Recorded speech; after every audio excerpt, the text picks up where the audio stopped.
બનાસકાંઠાના સરહદી પંથકમાં દારૂની હેરાફેરી સામે પોલીસે લાલ આંખ કરી છે. માવઠરા જિલ્લાની પેરોલ ફ્લો સ્ક્વોડની ટીમે મોટી સફળતા મેળવતા લાખો રૂપિયાનો વિદેશી દારૂ ભરેલી આઈસર ટ્રક ઝડપી પાડી છે. થરાદ ડીસા રોડ પરથી પસાર થઈ રહેલી આ ટ્રકમાંથી 29 લાખ રૂપિયાથી વધુનો મુદ્દામાલ જપ્ત કરી 2 શખ્સોની ધરપકડ કરવામાં આવી છે, જેને પગલે બુટલેગરોમાં ફફડાટ વ્યાપી ગયો છે. થરાદ ડીસા હાઈવે પર વજેગઢ ગામ નજીક મારુતિ ધામ પાસેથી પેરોલ ફ્લો સ્ક્વોડની ટીમ મોજમાં હતી. તે દરમિયાન શંકાસ્પદ હાલતમાં પસાર થઈ રહેલી એક આઈસર ટ્રકને અટકાવવામાં આવી હતી. પોલીસની તપાસ દરમિયાન ટ્રકમાંથી ભારતીય બનાવટના વિદેશી દારૂની પેટીઓ મળી આવી હતી.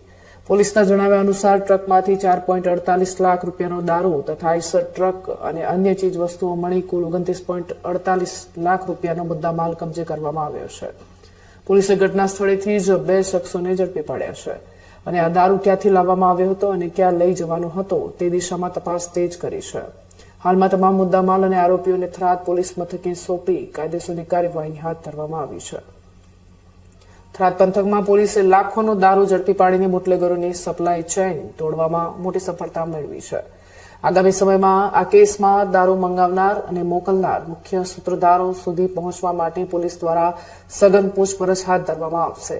આ સફળ કામગીરીથી સમગ્ર જિલ્લા પોલીસ બેડામાં ઉત્સાહ જોવા મળી રહ્યો છે.